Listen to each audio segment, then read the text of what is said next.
কর্মীদেরকে বলছিল যা অমুকের বাড়িতে আগুন দে, অমুকের গাড়ি ভাঙচুর কর, অমুকের দোকান ভাঙ্গালা। এই যে পরাজিত প্রার্থীর বাড়ি ভাঙলো, গাড়ি ভাঙলো, দোকান ভাঙলো। এবার বলুন তো এমপি নিজে আইসা ভাঙছে নাকি? কিছু কর্মী আছে না নাই? হাসরের ময়দানে কর্মীগুলো আল্লাহর সামনে ধরা খাবে। অন্যের গাড়ি ভাঙলা কেন, অন্যের বাড়ি ভাঙলা কেন? তখন তারা কি বলবে? আবার শুনুন, কোরআনের মাঝে আল্লাহ বলছে তারা সেদিন বলবে রব্বানা আতানা সাদাতানা ওয়া কুবারানা ফাদাল্লুনাস সাবিলা। আতানা সাদাতানা ওয়া কুবারানা, আল্লাহ আমার দোষ নাই, মানছি আমি কথা ঠিক, তবে আমার নেতা কইছিল তাই। সাদাত শব্দটি সাইয়্যেদ শব্দের বহু বচন। সাইয়্যেদ মানে নেতা, লিডার। কুবারানা কবির শব্দের জমা। কবির মানে বড়, আমার সিনিয়র, আমার নেতা আমারে কইছে। আতানা সাদাতানা ওয়া কুবারানা, বড়দের অনুসরণ করছি। ফাদাল্লুনাস সাবিলা, তারা আমাদেরকে পথহারা করে ছেড়ে দিছে। মানুষের ঘর বাড়ি ঠেলা ছড়ে গেলাইছি, কিন্তু আখেরাতে আইসা ধরা খামু তখন তো এটা মোটেও ভাবি নেই। যে নেতার কথা শুইনাম মানুষের ক্ষতি করছি, মানুষের বিরুদ্ধে মিথ্যা সাক্ষী দিছে, নেতারা শিখাইয়া দিছে। তাই আলেম ওলামার বিরুদ্ধে পর্যন্ত আদালতে মিথ্যা সাক্ষী দেয় এমন কর্মী আছে না নাই? বিশ্ববিখ্যাত আলেম মুফাসসিরে কোরআন, কোরআনের পাখির বিরুদ্ধেও মিথ্যা সাক্ষী দিয়েছে আদালতে দাঁড়াইয়া। ওই সাক্ষীর ভিত্তিতে মিথ্যা মামলায় 13 বছর জেল খেটেছে, যাবজ্জীবন মামলার আসামি হয়েছে। রব্বানা আতিহিম দিফাইন মিনাল আযাব, ও আল্লাহ এখন তারে দ্বিগুণ শাস্তি দেন। কর্মী বলতেছে, নেতারে শাস্তি দিতে হবে কয় গুণ? তো 2 গুণ আইসলো কোথেকে? কয় হে তো অন্যায় করছে, আমরারও অন্যায় করাইছে, হের শাস্তি তো হে পাইব।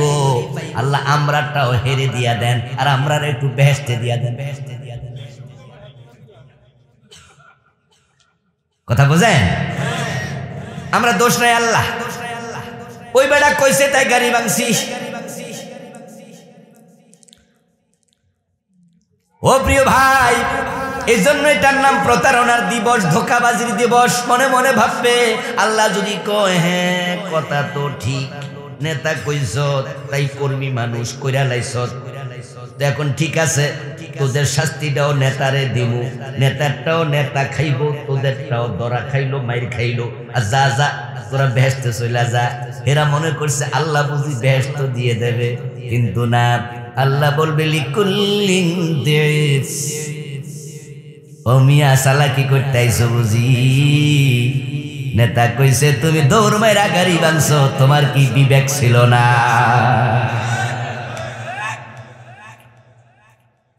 তোমার আমি চোখ দেই নাই, তোমার কান দেই নাই, চোখ দিয়া ভালোটা দেখো নাই, কান দিয়া ভালোটা শোনো নাই, বিবেক দেই নাই, বিবেক দিয়া ভাবো নাই, হক না হক বোঝো নাই। নেতা কইছে তুমি লাভ মাইরা আদালতে খাড়াইয়া মিথ্যা সাক্ষী দিয়া আরেক বেড়ারে জেল খাটাইয়া দিবা। তোমারে কি গরু ছাগল বানাইছি? তোমাকে বিবেকওয়ালা মানুষ বানাইছি।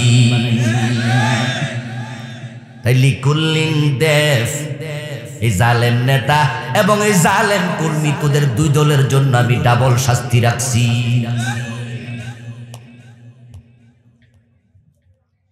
এই দিবসকে জন্য ইয়ামুত তাকাবুন বলেন, একজন আরেকজনের দোষ দিয়া নিজে বাঁচতে চাইবে। তাই তো ভণ্ড ফিরের মুরিদেরা হাসরের ময়দানে ফিরের দোষ দেবে। আল্লাহ বলবে মিয়া সেজদার মালিক কে? সেজদার মালিক কে? ইবাদতের মালিক কে? এখন যারা ভণ্ড ফিরের পায়ে সেজদা দিছে, মাজারে সেজদা দিছে, হেরারে আল্লাহ ধরবে তুই মাজারে সেজদা দিলি কেন? এই ভণ্ড পীরের পায়ে সেজদা দিলি কেন? তখন ওই বেড়া কইব আতানা সাদাতানা ওয়া কুবারানা ফাদাল্লুনাস সাবিলা। আল্লাহ উনি তো আমাদের হুজুর মানুষ, পীর সাহেব মানুষ, বড় বয়স্ক সিনিয়র মুরব্বী। আচ্ছা উনার কথা কি না শুনা পারি? উনি কইছে আইও আইও, তা আমিও দিয়া দিছি। আল্লাহ উনারা ডাবল শাস্তি।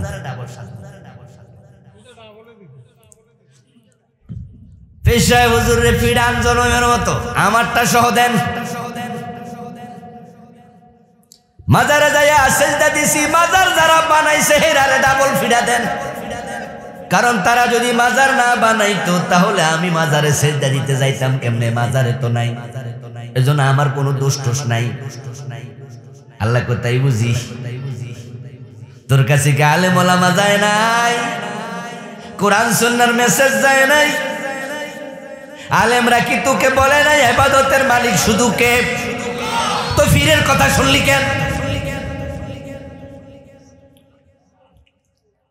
এবার পীর সাহেবরা বলবো হুজুর আল্লাহ ও মহান রব, রব্বানা ও আমাদের রব আপনি শোনেন। এবেটা আসলে নিজে নিজে মাজারে আইছিল, আমি তো মইরাই গেছি, আমার দোষটা কই? আচ্ছা শাহজালাল রহমতুল্লাহ আলাই, শাহপরান রহমতুল্লাহ আলাই, হযরত মাইনুদ্দিন চিশতি আজমেরি রহমতুল্লাহ আলাই, উনাদের দরবারে কি মোমবাতি মানত করে না? আগরবাতি করে না? শাহপরানের মাজারে আমি দেখেছি সেজদা দিচ্ছে। হযরত খাজা মাইনুদ্দিন চিশতির মাজারে আজমির শরীফে সেজদা দিচ্ছে না? এই জন্য কি আজমির শরীফের খাজা মাইনুদ্দিন চিশতি কইয়া গেছে? উনি দায়ী? উনি বলবো আল্লাহ ওরা সেজদা দিল কেন? আমি তো বলি নাই দিতে। ওরা আজকে আমার দোষ দেখেন।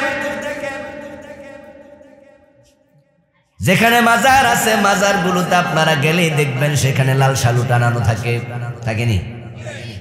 এবং মাজারের মাঝে যে বড় বড় পতাকা থাকে, জাতীয় পতাকার পাশে লাল পতাকাও আছে। আমি জানি না কোন কারণে লাল পতাকা দেয়, এটাও তো হইতে পারে। হাসরের দিন কইব আল্লাহ আমরা তো লাল নিশানা দিয়া বুঝাইছি, কাছে আইও না, দূরে থাকো। হেরাইলো কেন? আসলে তো লাল বাতি জ্বললে কি গাড়ি চলে না, থামে? ফাতাজিলুন নিসা ফিল মাহিদ।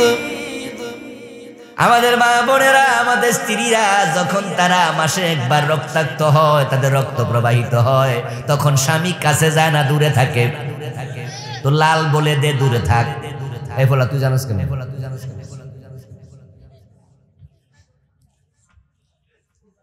লাল চিহ্ন মানুষকে কয় দূরে সরো। জানি না মাজারে কেন লাল পতাকা?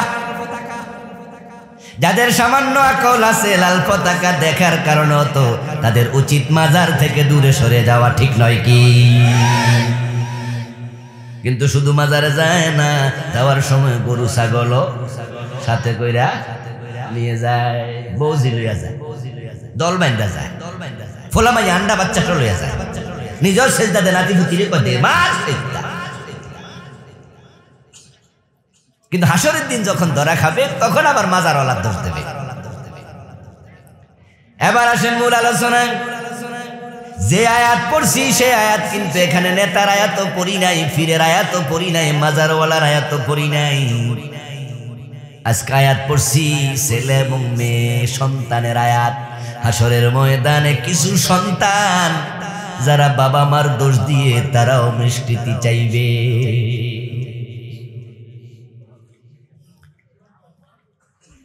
আল্লাহ তাআলা সূরাতুত তাগাবুনের 14 নম্বর আয়াতে বলতেছেন, ইয়া আইয়ুহাল্লাযীনা আমানু, ও ঈমানদারেরা শোনো, ইন্না মিন আজওয়াজিকুম ওয়া আওলাদিকুম আদুওয়ান লাকুম, নিশ্চয় তোমাদের কারো কারো স্ত্রী, কারো কারো সন্তান তোমাদের দুশমন হবে। কে বলতেছে? কথা জোরে বলেন না ভাইয়েরা। কে বললেন? এবং দুশ্মনীটা দুনিয়ায় নয়, সূরার নাম তো ইয়াউমুত তাগাবুন, কিয়ামতের সূরা। তাহলে এই আয়াত দিয়া বোঝা যায় কিছু সন্তান কারো কারো স্ত্রী হাসরের ময়দানে কিয়ামতের দিন বাবার সাথে দুশ্মনী করবে, কিছু স্ত্রী তার স্বামীর সাথে দুশ্মনী করবে। ফাহযারুহুম, তাই তোমরা তাদের ব্যাপারে সাবধান হও, সতর্ক হও। এমন সন্তান তৈরি করো যেই সন্তান হাসরের দিন দুশ্মনী করবে না, বরং উল্টা জাহান্নামী বাবাকে সুপারিশ করে জান্নাতে নিয়ে যাবে। হাসরের ময়দানে সন্তানের কারণে বাবার মাথার মাঝে, মায়ের মাথার মাঝে নূরের তাজ দেয়া হবে, এমন হাদিস আছে না নাই? হাসরের ময়দানে জান্নাতি সন্তান তার মা বাবার ছাড়া জান্নাতে যেতে চাইবে না। রাসূলুল্লাহ সাল্লাল্লাহু আলাইহি ওয়াসাল্লাম বলেছেন, মান ক্বারাল কুরআনা ওয়া আমিলা বিমা ফি উলবিসা ওয়ালিদাহু ইয়াউমাল কিয়ামাতি তাজান দাউহু আহসানু মিন দাউইশ শামস। প্রিয় নবী বলেন, যদি কোনো ব্যক্তি কোরআন পড়ে, কোরআন মেনে চলে, ওই ব্যক্তির মা বাবার উপরেও আল্লাহ খুশি হয়ে যায়। সন্তান যদি কোরআনওয়ালা হয়, আল্লাহ তার মা বাবার মাথার মাঝে হাসরের দিন এমন নূরের তাজ পরাইয়া দেবে, যার উজ্জ্বলতা হবে সূর্যের চেয়েও বেশি।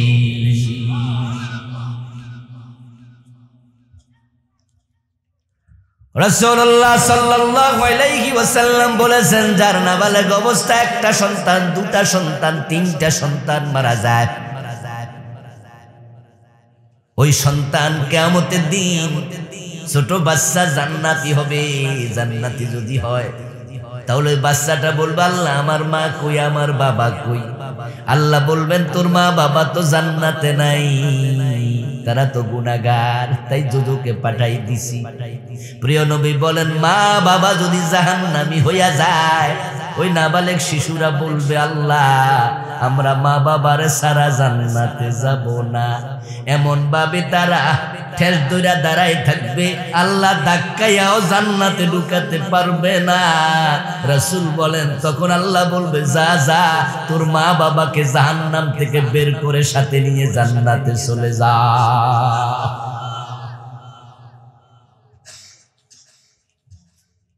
এই হাদিসগুলো প্রমাণ করে এমন কিছু সন্তান আছে যাদের উসিলায় মা বাবা জান্নাত পাবে, ঠিক কি না? মানুষ যখন মরে যায় তার সব আমল বন্ধ, ইল্লা মিন সালাসা, তিনটা আমল চলমান থাকে। তার মাঝে একটা হলো ওয়ালাদুন সলিহুন ইয়াদউ লাহু, নেক সন্তান যদি দোয়া করে, এই দোয়া কবরে পৌঁছতেই থাকে, পজিটিভ। কিন্তু এই আয়াত হলো আমাদের জন্য নেগেটিভ। ইন্না মিন আজওয়াজিকুম ওয়া আওলাদিকুম আদুওয়াল লাকুম, কারো কারো সন্তান আল্লাহর দরবারে মামলা দেবে, মামলা, দুশমন হবে। কথাটা কি আমার না আল্লাহর? আল্লাহর কথা কি ভুল আছে? সন্দেহ আছে? তাহলে নিশ্চয়ই এমন কিছু সন্তান হবেই যারা আল্লাহর কাছে মামলা দেবে।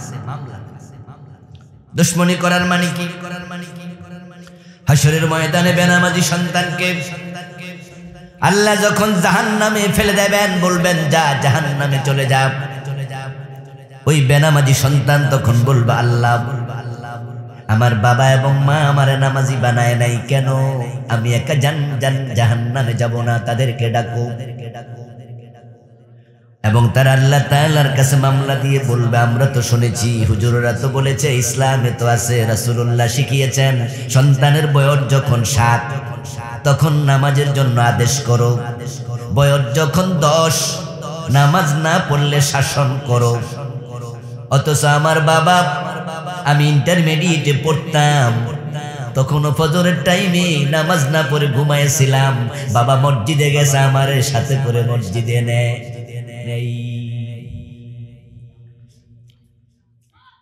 আমার মা নামাজ পড়েছে ফজরের টাইমে, শীতের মাঝে উঠে ওযু করে নামাজ পড়ছে, আমি তো ঘরে ঘুমাইছি। মেয়েটা বলবে, আল্লাহ আমার মা, আমি অনার্সে পড়তাম, এসএসসিতে পড়তাম, আমি বালেগা ছিলাম। আমার মা তো পারতো আমাকে বিছনায় নামাজে দাঁড় করাইয়া দিতে, তার সাথে আমারে নামাজ শিখায় নাই। মা বাবাকে ডাকো, নাজআলহুমা তাহতা আকদামিনা লিয়াকুনা মিনাল আসফালিন। আজকে একা একা জাহান্নামে যাব না, তাদেরকেও পায়ের নিচে রেখে জাহান্নামে যেতে চাই।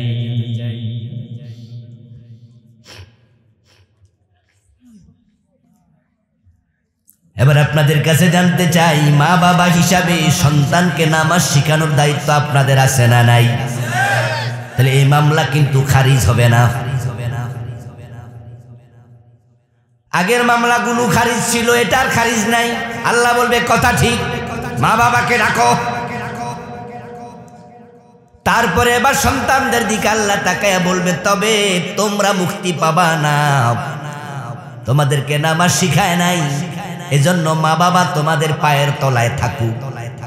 এই মামলা আমি নিলাম, তবে তোমাদেরকে জাহান্নাম থেকে বাঁচাবো না, কারণ নামাজ যে ফরজ এটা তো তোমরা জানতা। মা বাবা না শিখাইলো, নিজ দায়িত্ব তো নামাজ পড়া লাগে, কেন পড়লা না? তাই তোমরাও সার পাইবা।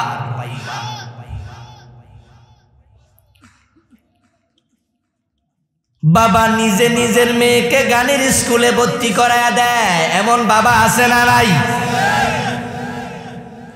বাবা নিজে গাড়ি ড্রাইভিং কইরা নিজের যুবতী মেয়েটাকে ডান বাম পাশে বসায়া, ডান পাশে গাড়ির বাম পাশে বসায়া শুটিং স্পটে নিয়ে যায়, মোটরসাইকেলের পিছনে বসায়া। স্বামী তার ওয়াইফকে নাটক করার জন্য, সিনেমা করার জন্য শুটিং স্পটে নিয়ে যায়। ওখানে যাইয়া নামাইয়া দিয়া স্বামী বসে থাকে চেয়ারে, বাবা বসে থাকে চেয়ারে, আর তার মেয়ে তার বউ আরেক নায়কের সাথে ডলাডলি ঘষাঘষি লাপালাপি করে, আর পরে বেড়া হাততালি দিয়া কয় হেভি হয়েছে।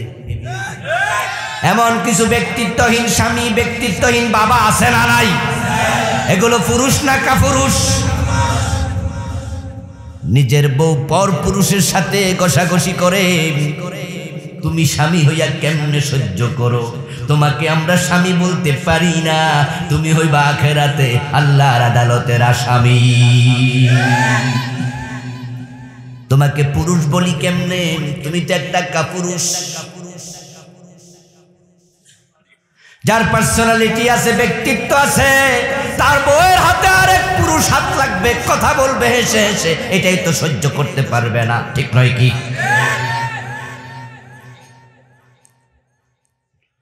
আজকের মাহফিলে এমন বাবা আছে দুই একজন, যেই বাবা নিজে নামাজি, নিজে হাজি, অথচ নিজের যুবতী মেয়েটা মোহনপুর কলেজে পড়ে, মোহাম্মদপুর কলেজে পড়ে, হাই স্কুলে পড়ে, যুবতী বোরকা সিলাইয়া দেয় না, বোরকা সারা মাথার চুল খুইলা, ঠোঁটে লিপস্টিক দিয়া, ক্রস ওড়না পরে বুকের সৌন্দর্য দেখায়া দেখায়া স্কুলে যায়, কলেজে যায়। রাস্তার দুই পাশ থেকে যুবকেরা লোলক দৃষ্টিতে তাকায়, যতজন তাকাবে ততজনের আলাদা একটা করে কবিরা গুনাহ হবে, আর তোমার মেয়ের একদিনে শত শত কবিরা গুনাহ হয়ে যাবে। বোরকা সিলাইয়া দেও না, হাসরের দিন মেয়েটা আল্লাহর কাছে বলবে, আল্লাহ আমার আমল নামায় এত কবিরা গুনাহ, এজন্য আমার বাবা দায়ী, বোরকা সিলাইয়া দিলে এত কবিরা গুনাহ হতো না।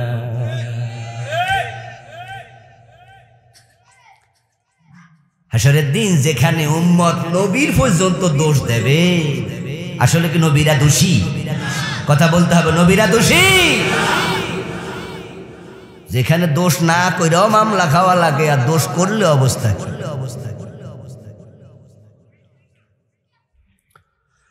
এই জন্য সে বাবাকে হাসরের ময়দানে আল্লাহ হাজির করবে। কেন মেয়েটাকে বোরকা সিলাইয়া দিলা না? নিজের বউ লইয়া ঘরে অফিসে যায়, আদালতে যায়, বউ বোরকা পরে না, জুমার নামাজ পইরা আইসা বিয়েতে যাবে, বিয়ে ক্যান্টনমেন্ট, বিয়ে কুমিল্লা শহরে, আপনাদের দেবিদ্বারে বিভিন্ন জায়গায় বিয়ে হয়, কমিউনিটি সেন্টার আছে, ওখানে যাওয়ার সময় বউরা বোনেরা বোরকা পরে না, বোরকা খোলে। নরমালি যারা বোরকা পরে, বিয়েতে যাওয়ার সময় তাদের অধিকাংশ বোরকা খোলে, অথচ জামাই কিছুক্ষণ আগে জুমার নামাজেই ছিল। মসজিদ থেকে বাইর হইয়া বউরে ফোন দিয়া কয় রেডি হইছ নি বিয়াত যাম না? বউ কয় না এখনো সাজাটা শেষ হয় নাই।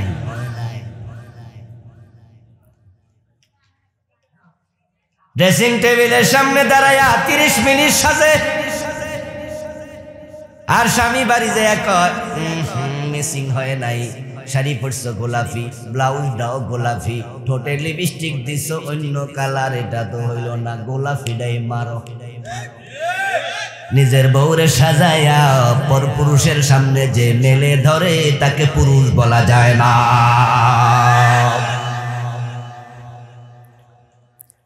নতুন বিয়া কইরা বউরে লইয়া মোটরসাইকেলে ঘোরে, এলাকার ফলাফান্ডে দেখায়, দেখা দেখ কি মাল পাইছি, কি জিনিস আনছি দেখ। লা হাওলা ওয়ালা। ও মিয়া, তোমার বউয়ের সৌন্দর্য এলাকাবাসীর জন্য নাকি? তোমার স্ত্রী তোমার কাছে আল্লাহর দেয়া নিয়ামত, এই আমানতের সংরক্ষণ করো। এখন নিজের বউটারে সাজাইয়া বিকাল বেলা রিক্সা লইয়া টুকটুক করে ঘুরে, এলাকার যুবক পোলাপানরে বুঝাইয়া দেয়, দেখ আমার বউ কত সুন্দরী। হাসরের ময়দানে তোমার সুন্দরী বউ বলবে, আল্লাহ আমার কবিরা গুনাহ নিয়ে আমি জাহান্নামে কেন যাব?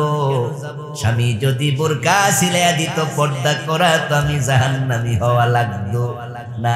স্বামীকে ডাকো, আজকে পায়ের তলায় রাখতে চাই।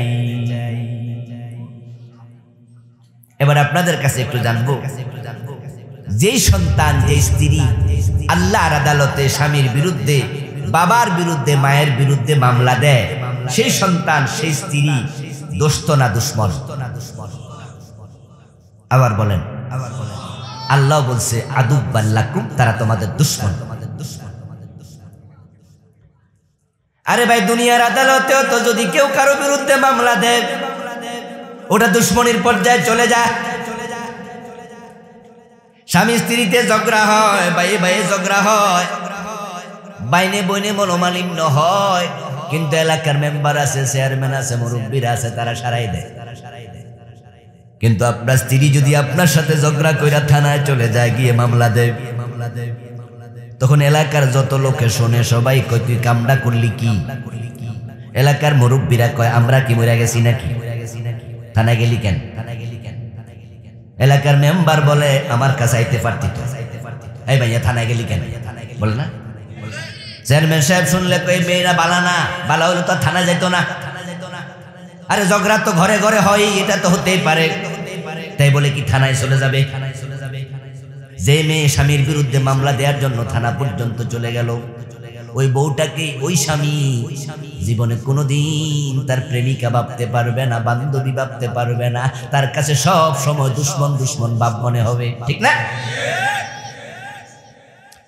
ও প্রিয় ভাই, দুনিয়ার আদালতে মামলা দিলে, থানায় মামলা দিলে যদি দুশ্মন মনে হয়, হাসরের ময়দানে যদি আল্লাহর আদালতে মামলা দেয়, তোমার সন্তান কখনো তোমার বন্ধু হতে পারে না। এবার নিজের একটু আওয়াজ করে বলুন তো, নেক সন্তান মামলা দেবে না খারাপ সন্তান? খারাপ সন্তান হওয়ার পিছনে বাবা মার কিছু দায়ভার আছে না নাই? তাই ভালো মা বাবা মামলা খাবে না। ভালো সন্তান তো মামলা দেবেই না, উল্টা সুপারিশ করবে। বরং আপনি জাহান্নামী হলে আপনার জন্য আল্লাহর কাছে ঠেক ধরবে, ঠেস ধরবে, আমার বাবার ছাড়া আমি জান্নাতে যাব না, আমার মারে ছাড়া যাব না।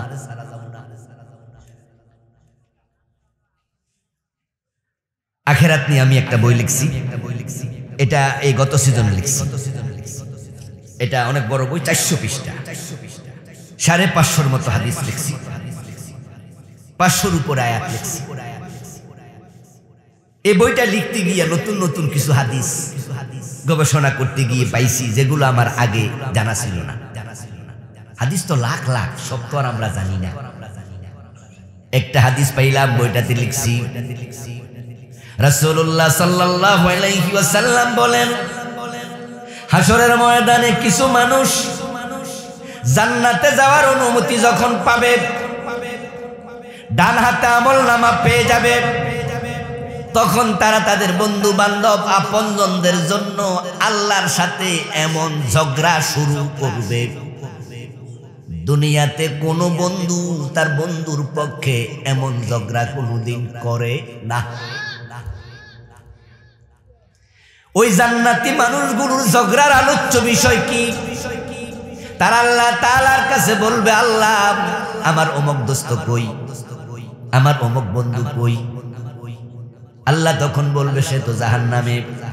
ওই লোক বলবে, আল্লাহ তার সাথে এক মসজিদে নামাজ পড়ছি, এক মাদ্রাসায় ক্লাস করছি, একসাথে ব্যবসা করছি, একসাথে চলছি, ওকে দেখে দেখে কত ভালো জিনিস শিখছি। হতে পারে তার আমল খারাপ, তাই জাহান্নামে চলে গেছে। এমন প্রিয় বন্ধুরা আমি জাহান্নামে রেখে আমি জান্নাতে যাব না। আল্লাহ বলবে, আর তোরে তো জান্নাত দিছি, ঢোক। সে কব না।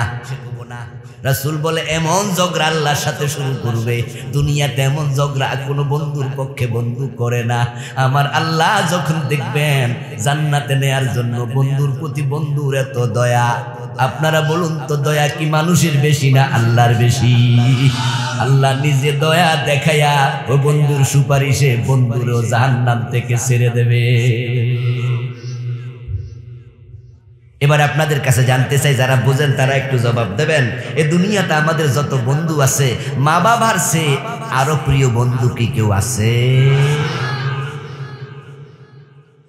এই জন্য আপনার সন্তানকে জান্নাতি বানান, সন্তানকে ভালো বানান। যদি সন্তানটা ভালো হয়, হতে পারে আপনার আমলের কারণে আপনি ধরা খাইয়া যাবেন, কিন্তু সন্তানের কারণে আপনি নাজাত পেয়ে যাবেন। আর সন্তান যদি খারাপ হয়, উল্টা মা বাবারে পায়ের তলায় রেখে জাহান্নামে যাবে। ফাহজারুহুম, তাদের ব্যাপারে সাবধান হও। সাবধান হওয়ার জন্য বলেছেন কে? মা বাবা যদি সাবধান হয়, সন্তান খারাপ হয় না। যত সন্তান জমিনে খারাপ আছে, কেউ মায়ের পেট থেকে আসার সময় খারাপ হয়ে আসে নাই। বলুন তো, আজকে বাংলাদেশে যত মদখোর আছে, মায়ের পেট থেকে আসার সময় মদখোর ছিল। যত চোর আছে, মায়ের পেট থেকে আসার সময় কেউ চুরির স্বভাব ছিল। যত ডাকাত আছে, মায়ের পেট থেকে আসার সময় কেউ ডাকাতি করত, ডাকাতির স্বভাবটা ছিল। তাহলে সে ডাকাত হলো কেন? চোর হলো কেন? মদখোর হইল কেন? এর পিছনে আমাদের কিছু দায় আছে না নাই? মা বাবার দায় আছে,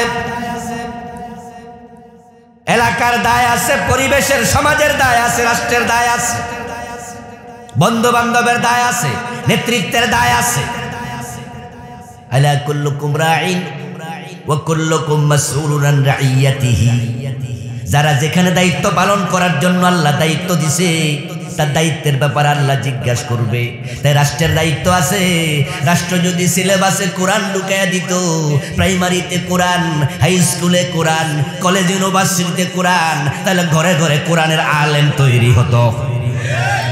কিন্তু রাষ্ট্র ঢুকাইছিনি, প্রাইমারি স্কুলে কোরআন শরীফ পড়ায় নাকি? হাই স্কুলে হাদিস পড়ায় নাকি? সুযোগ ছিল কিনা? বরং রাষ্ট্র শিখাইতেছে প্যাক প্যাক প্যাক প্যাক ব্যাঙ্গের ডাক শিখাইতেছে, ট্রেনিং ট্রেনিং কেমনে সাইকেল চালা। ও প্রিয় ভাইরা, রাষ্ট্র চাইলে মানুষকে ভালো করতে পারে। এই যে অপরাধী মানুষদেরকে ধরে জেলে দেয়, জেলখানায় যাওয়ার পরে চোর ডাকাত হয়, উল্টা হয়। ছোট অপরাধী বড় অপরাধী হয়, কারণ সৎসর্গে স্বর্গবাস, সৎসঙ্গে স্বর্গবাস, অসৎসঙ্গে সর্বনাশ। জেলখানা যায় বড় বড় দাগিয়া স্বামীর সাথে থাকে, 6 মাস 1 বছর থাইকা ওবেডার মতো হয়ে যায়।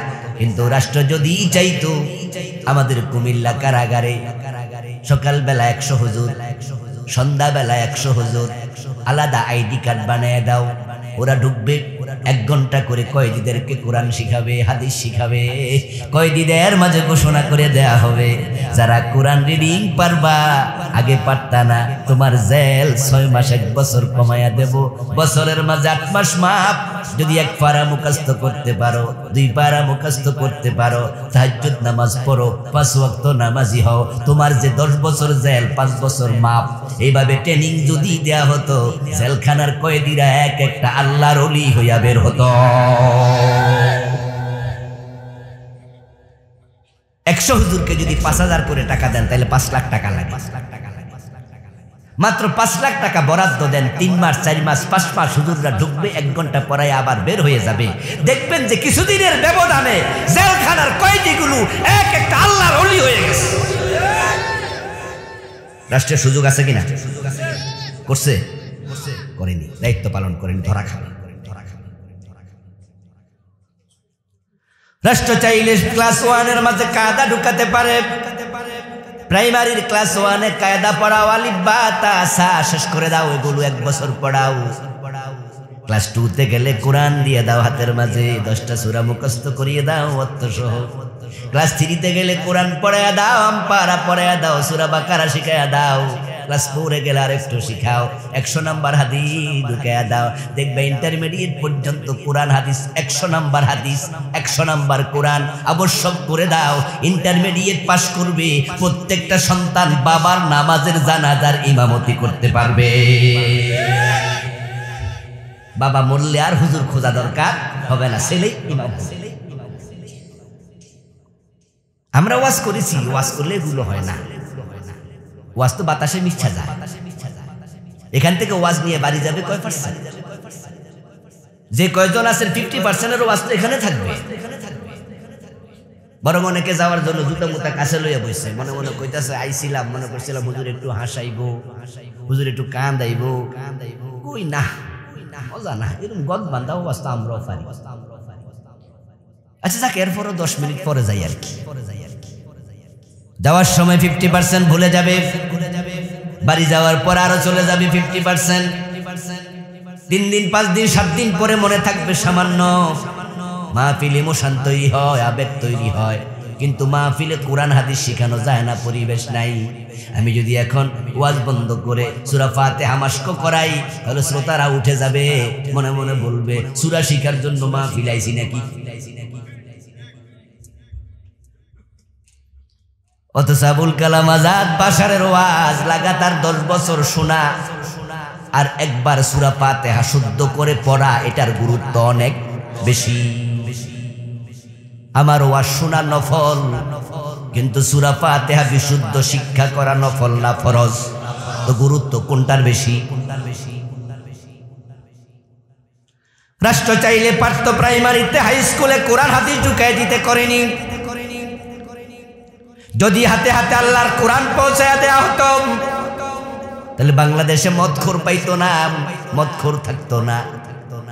এই মাদকের পিছনে পুলিশ কত রাত জাগে, সেনাবাহিনী র্যাব কত তল্লাশি চালায়। উখিয়া সীমান্ত থেকে কক্সবাজারের দিকে যদি ঢোকেন, তাহলে দেখবেন 1-2-3 কিলো পর পর কত সেনা চাউনি চৌকি, তল্লাশি চৌকি, আনসারের ক্যাম্প, বিজিবির ক্যাম্প, সেনাবাহিনীর ক্যাম্প, পুলিশের ক্যাম্প। গাড়ি থামায়, চেক করে, সামনে খোলে, পিছে খোলে, সন্দেহ হইলে টুপি সহ। এত চেকের ভিতরও বাংলাদেশি ইয়াবা গাঁজা আছে না নাই? তাহলে বোঝা গেল খাওয়ার লোক আছে। আর যদি হাতে হাতে কোরআন পড়ায় দাও, কোরআন শিখায়া দাও, আমরা আল্লাহর কসম করে বলতে পারবো, দৃঢ়তার সাথে বলতে পারবো, যেই হাতে আল্লাহর কোরআন ওঠে ওই হাতে মদের বোতল উঠবে না। হাটহাজারী মাদ্রাসার নাম শুনছেন? ছাত্র আছে 10,000-এর বেশি ধরে নেন। তামিরি মিল্লাতের নাম শুনছেন, দারুন নাজাতের নাম শুনছেন, সরসিনা মাদ্রাসার নাম শুনছেন, দামতি আলিয়ার নাম শুনছেন। আমরা যখন ছিলাম দামতি আলিয়া, তখন ছাত্র ছিল 1000-এর বেশি। হোস্টেলেই ছিলাম আমরা 300-400। তামিরি মিল্লাত মাদ্রাসা শুধু আলেম ক্লাসে ছাত্র এক এক শাখায় থাকে 1400-1500। হাটহাজারী মাদ্রাসা যদি 10,000 ছাত্র থাকে, 4-5টা 6টা 7টা হোস্টেল আছে ধরেন, ছাত্রাবাস, 500 পুলিশ ঢুকাইয়া দেন, ছাত্রাবাসে তল্লাশি চালান, ছাত্রদের রুমে রুমে পুলিশ পাঠাইয়া দেন, ওদের ব্যাগ ব্যাগেজ তল্লাশি করুক, ওদের ট্রাঙ্ক ওদের আলমারি খুলুক, মদের বোতল পাইবে কয়টা? আর যদি ঢাকা ইউনিভার্সিটি, জাহাঙ্গীরনগর, চিটাং ইউনিভার্সিটির হলে পুলিশ পাঠান, হলের মাঝে মদের বোতল পাওয়ার সম্ভাবনা আছে না নাই? তো ওখানেও যুবক আছে, হাটহাজারীও যুবক আছে, ওখানে মদ নাই, এখানে মদ কেন? কারণ শুধু একটা, এখানে কোরআন আছে, ওখানে কোরআন নাই।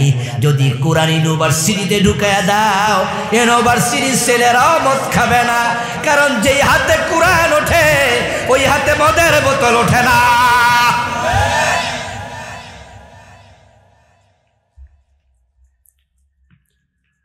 বছর একবার তামাক দিবস পালন করা হয়, তামাক মুক্ত দিবস, তামাক বিরোধী দিবস।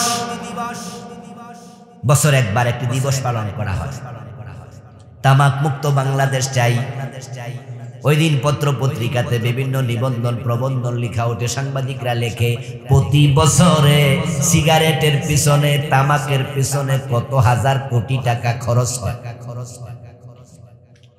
ও প্রিয় ভাই, আপনি প্রবন্ধ নিবন্ধন লিখলেন, দেশের হাজার হাজার কোটি টাকা শুধুমাত্র তামাকের পিছনে খরচ হয়। এবার বলুন তো, হাটহাজারী মাদ্রাসার কয়জন হুজুর বিড়ি খায়? দামদি মাদ্রাসার কয়জন হুজুর বিড়ি খায়? তাহলে দেখেন কোরআনওয়ালাদের কারণে দেশ কত নিরাপদ। যদি ওই টাকাটা যেটা তামাকের পিছনে খরচ হয় এটা কোরআন শিখানোর পিছনে খরচ করতা, তাহলে টাকা আর নষ্ট হতো না, এই টাকাটা তোমাদেরও জান্নাতের ওসিলা হয়ে যেত।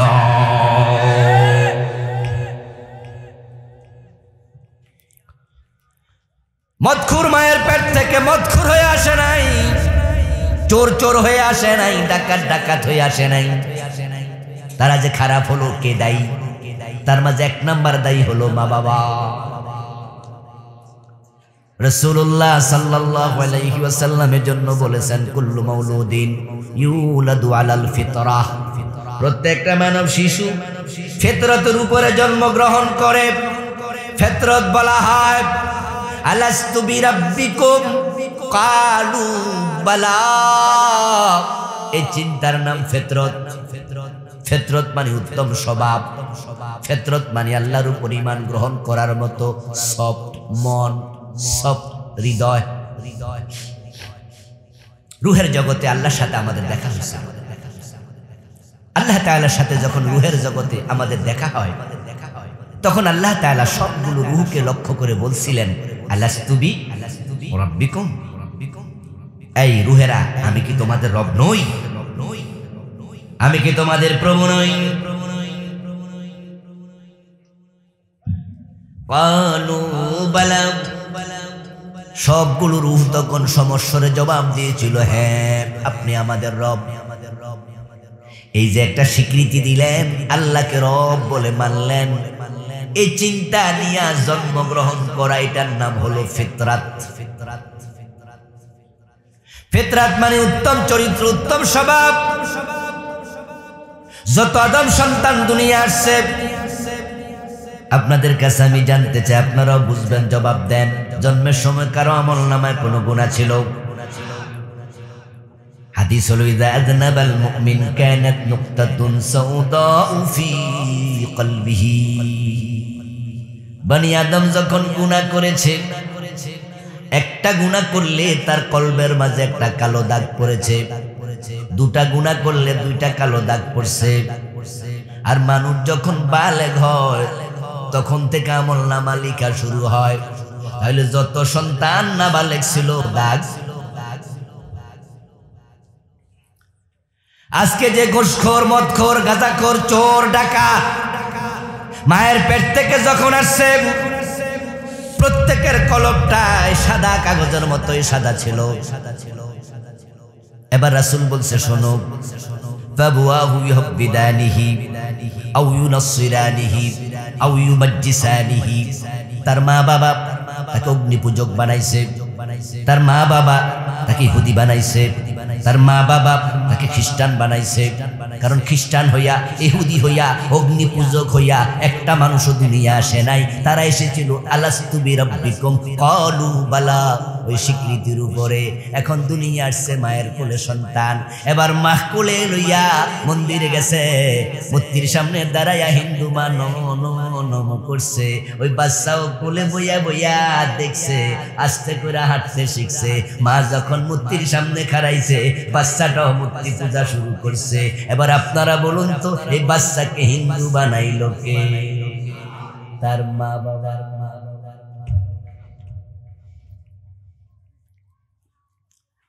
ও প্রিয় ভাই, আমল করবেন আপনি, আর নূরের তাজ দেবে আপনার বাবার মাথায়, মায়ের মাথায়। কারণটা কি? ওই যে ভালো সন্তান নেক আমল করলে নূরের তাজ এর মাথায় দিবে না, দিবে কার মাথায়? কথা কয় না, দিবে কার মাথায়? তা আমল করলো কেডা, নূরের তাজ পাইলো কেডা? কারণটা কি? এখানেও সে একই কারণ।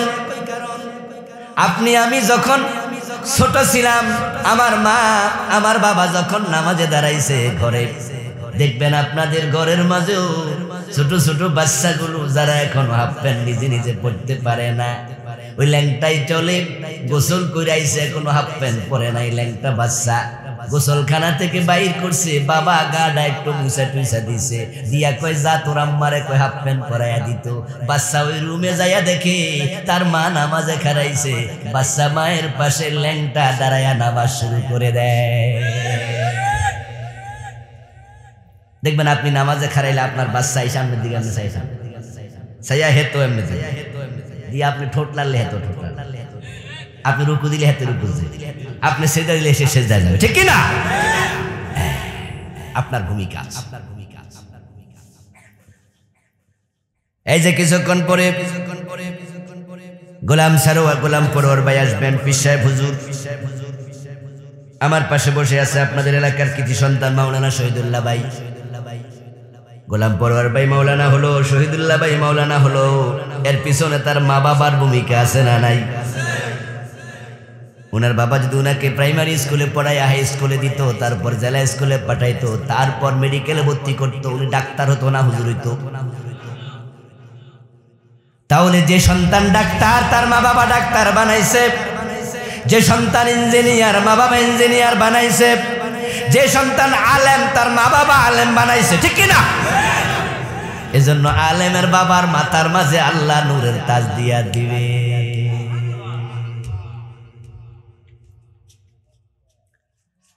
সন্তানদের হক আদায় করো। মা বাবা শোনো, তোমরা ভালো হও। ও প্রিয় ভাই, তোমার সন্তান এমনি ভালো হবে। ইন্নাকা লা তাজনি মিনাশ শাওকিল আনাব, বিখ্যাত আরবি প্রবাদ। আপনি যদি কাঁটাওয়ালা গাছ রোপণ করেন, আপনি আঙ্গুর ফল পাবেন না, কারণ আঙ্গুর ফল গাছে কাটা হয় না, এটা লাউ গাছের মতো। এখন আপনি তাল গাছ লাগাইয়া আম আশা করতে পারেন না, জাম গাছ লাগাইয়া কাঁঠাল আশা করতে পারেন না।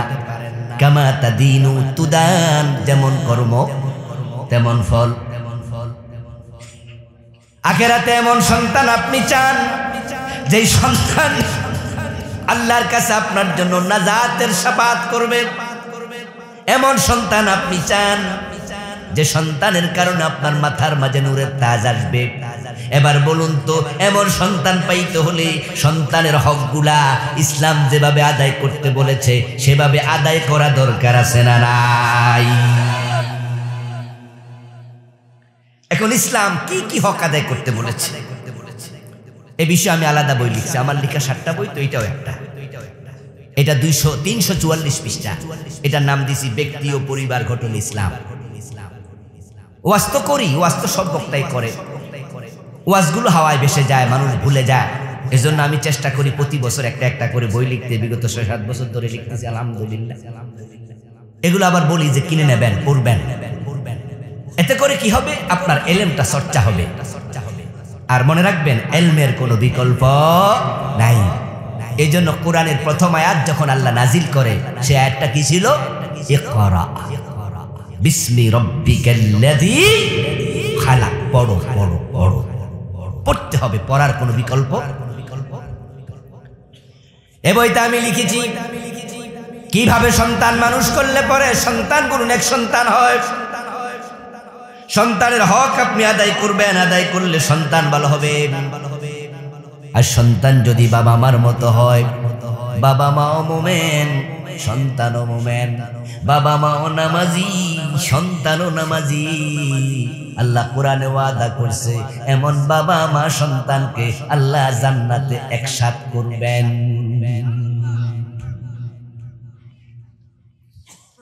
আমরা মরার পরে বিচ্ছিন্ন হয়ে যাব। কবরের জগতে কেউ কারো খবর আর নিতে পারবো না। লম্বা সময় কবরে আমরা থাকবো। আপনার বাবা কবরে, মা কবরে। এমন লোক এখানেও আছে, আমারও বাবা নাই, বাড়ির পাশে কবর, কেমন আছে খবর নেয়ার কোনো ব্যবস্থা নেই। আমেরিকায় 5 জন থাকে, আটলান্টিকের ওপারে, কিন্তু মোবাইলে টিপ দিলে ভিডিও কলের মাধ্যমে শুধু কথা শোনা যায় না, চেহারা পর্যন্ত দেখা যায়। মনে হয় যেন আমার ভাই, আমার বোন আমার কাছে আছে, অথচ আমেরিকা কত দূর।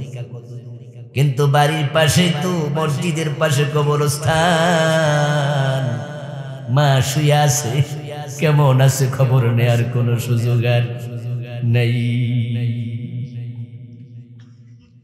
এই মৃত্যু আমাদেরকে বিচ্ছিন্ন করে দেবে। এবার আল্লাহ কোরআনে বলেছেন, লাযীনা আমানু ওয়াত্তাবা'তুহুম যুররিয়াতুহুম বিঈমানিন আলহাকনা বিহিম যুররিয়াতাহুম। সুবহানাল্লাহ পড়েন। আল্লাহ তাআলা বলতেছেন, যারা ঈমানদার এবং তাদের সন্তানেরা ঈমানের ব্যাপারে মা বাবার অনুসরণ করছে, আমি আল্লাহ তাদেরকে জান্নাতে একসাথ করে দেব। নিজের বউ পোলা মাইয়া সবাইরে নিয়ে জান্নাতে যেতে চান? তাহলে ঈমান আনার ক্ষেত্রে নিজে যেমন আগাই আসছেন, সন্তানকে এইভাবে আগাই আনেন। অথচ আমি এটা দেখি উল্টা চলছে অনেক পরিবারে। বাবা নামাজি, সন্তান বেনামাজি। এমন এই এলাকা আছে কিনা? আপনার ঘরে আছে কিনা? আত্মসমালোচনা করেন। আপনার সন্তান নামাজি কিনা? আপনার স্ত্রী নামাজি কিনা? আপনার নিজের মেয়ে, আপনার ছেলে মেয়েরা বড় হয়েছে, নামাজ পড়ে না, এমন আছে কিনা? যদি থাকে, তাদের সাথে জান্নাতে একসাথে থাকতে পারবেন। এমনও হতে পারে তাদের মামলার কারণে আপনিও জাহান্নামী হবেন। ইন্নামা আমওয়ালুকুম ওয়া আওলাদুকুম ফিতনাহ। সূরা তাগাবুনের 15 নম্বর আয়াত। আল্লাহ বলছে, তোমাদের সম্পদ, তোমাদের সন্তান তোমাদের কাছে পরীক্ষা স্বরূপ। ইনদাল ইমতিহান ইউকরামুর রাজুলু আও ইউহান। পরীক্ষা যখন আসে, পাশ করলে সম্মানিত, ফেল করলে অপমানিত। সন্তান এবং সম্পদ হলো পরীক্ষা। যদি সন্তান খারাপ হয়, আল্লাহর কাছে ও মা ও বাবা, তুমি অপমানিত অবস্থায় হাজির হওয়া লাগবে। আরে ভাই, আপনি কিন্তু ভালো মানুষ, আপনি চুরি করেন না, কিন্তু নিজের সন্তান চোর হয়েছে এমন বাবা আছে না? আপনি কিন্তু মদ খান না, জীবনে বিড়িও টানেন নাই। সন্তান কলেজে গেছে, ওখানে যাইয়া কার লোক মিশছে আল্লাহ জানে, মিশা মদ খাওয়া। এমন সন্তানের বাবা আপনি লজ্জিত অবস্থায় হাজির হবেন। আপনি বলবেন, আল্লাহ আমি তো বিড়ি খাইতাম না, মদ খাইতাম না, সন্তান কলেজে যাইয়া খাইছে, আমার দোষ কি? আল্লাহ বলবে, এমন কলেজে পড়াইলি কেন? সন্তানরে বাহিরে দিলি, খোঁজ খবর রাখলি না কেন? সন্তান কলেজে যাওয়ার আগে তার হাতে আল্লাহর কোরআনটা তুলে দিলি না কেন? সন্তান যদি প্রতিদিন 1 পৃষ্ঠা করে কোরআন পড়ে, খবর আপনি নিতে পারেন। সন্তান বাচ্চা বড় হইলে দেশে ঘরে রাখা যায় না, হয়তো আপনি এসএসসি পর্যন্ত ইন্টারমিডিয়েট পর্যন্ত বাড়িতে রাখতে পারবেন। মোহাম্মদপুর হাই স্কুলে পড়াইলেন, মোহনপুর হাই স্কুলে পড়াইলেন, তারপরে মোহাম্মদপুর কলেজ থেকে ইন্টারমিডিয়েট পাস। ইন্টারমিডিয়েটের পরে এবার ইউনিভার্সিটি ভর্তি হবে, টিকে গেল রাজশাহী বিশ্ববিদ্যালয়। এখন কি আর ঘরে রাখা যাবে? টিকে গেল বুয়েটে, এখন তো ঢাকা চলে যাবে। ঢাকা থেকে তো দেবিদ্বার থেকে নিয়মিত ক্লাস করা সম্ভব না।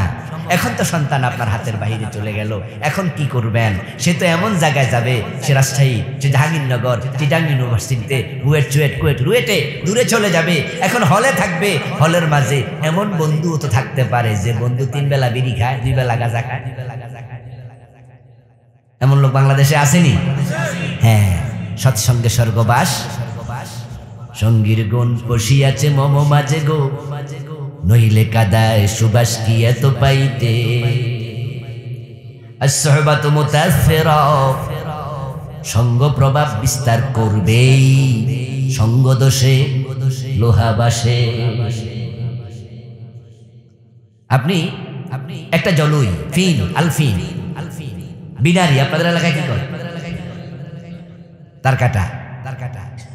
এই তার কাটা আপনি নেন, হাতে নিয়ে কুয়াতে ফেলে দেন, ডুবে যাবে সাথে সাথে।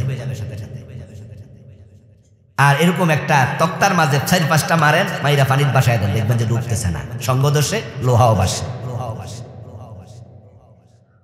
ওই কাঠের সাথে মিলেছে, তার কাটার ডুবে না, একা একা ডুবে গেছে।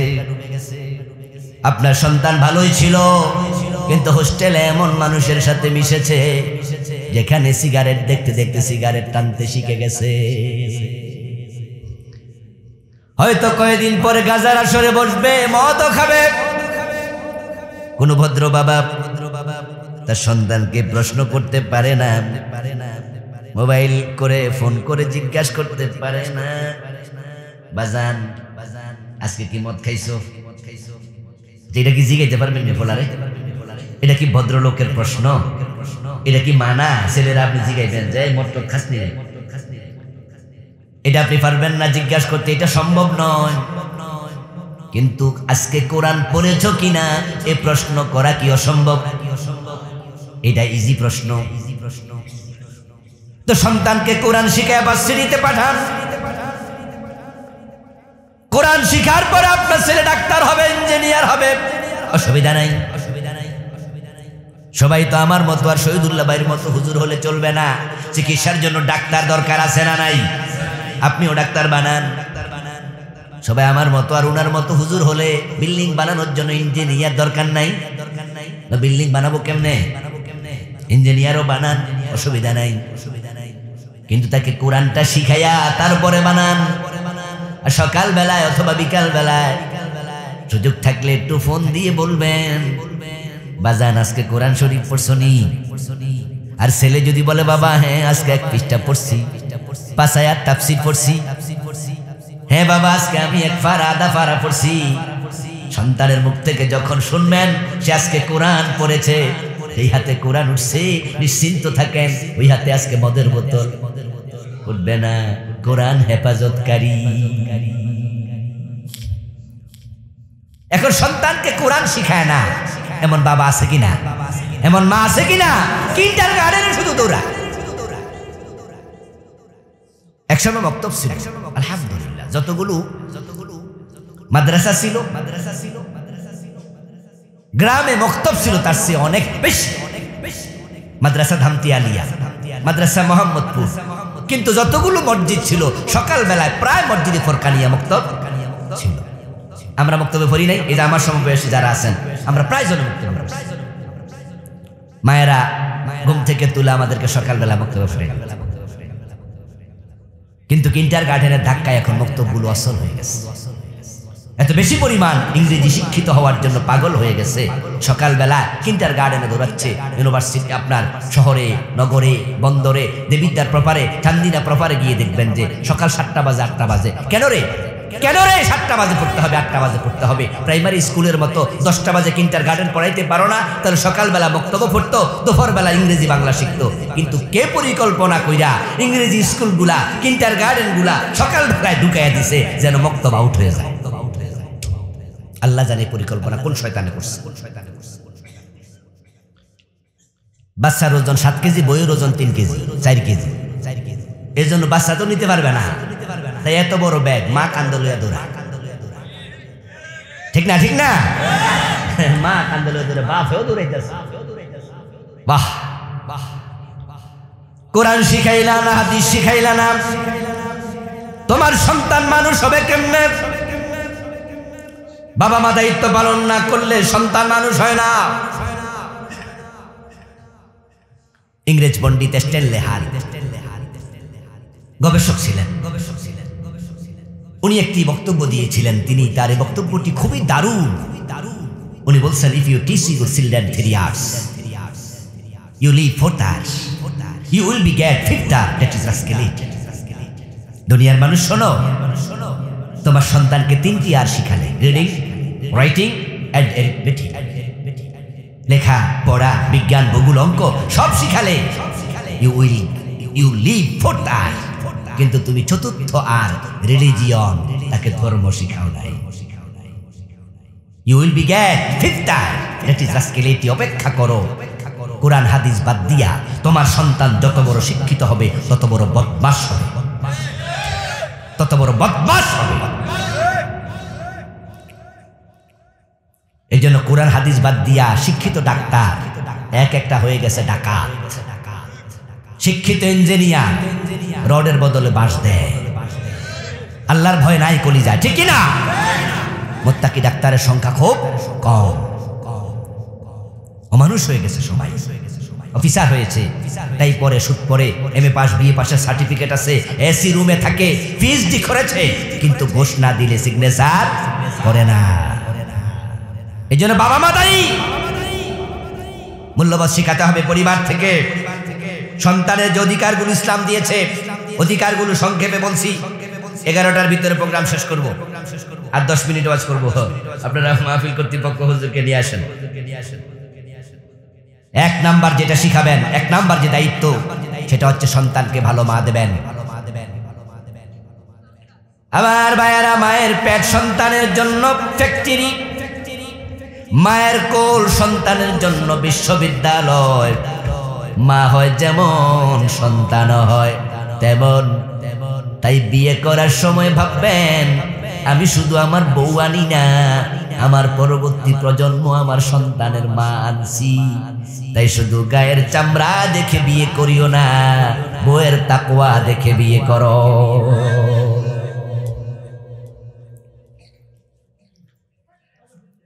ও আমার প্রিয় ভাই, বাপ ভালো তো ছেলে ভালো, মা ভালো তো জি। এরপরে কি? গাই ভালো তো বাছুর ভালো, দুধ ভালো তো ঘি। দুধে যদি 2 নাম্বার হয়, ঘি হবে? মা যদি 2 নাম্বার হয়, চরিত্রহীন হয়। যেই মা পেট দেখায়া চলে, পিঠ দেখায়া চলে, বুকের সৌন্দর্য পর পুরুষকে দেখায়, নাভির নিচে কাপড় পরে নাভির সৌন্দর্য দেখায়, ওই মায়ের পেট থেকে ইমাম আবু হানিফার জন্ম হবে না, ইমাম বুখারী জন্ম নিতে পারে না। এই জন্য মেয়েটা মুত্তাকি কিনা এটা দেখে বিয়ে করবেন, এটা দেখে বিয়ে করাবেন।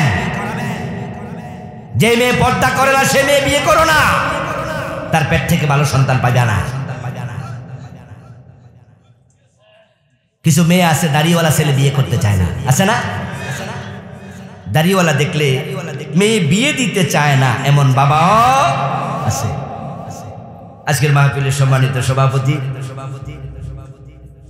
আমাদের আড়াইবাড়ি দরবার শরীফ কুমিল্লার সম্মানিত গদ্দিন শিল্পী সাহেব, আলহামদুলিল্লাহ।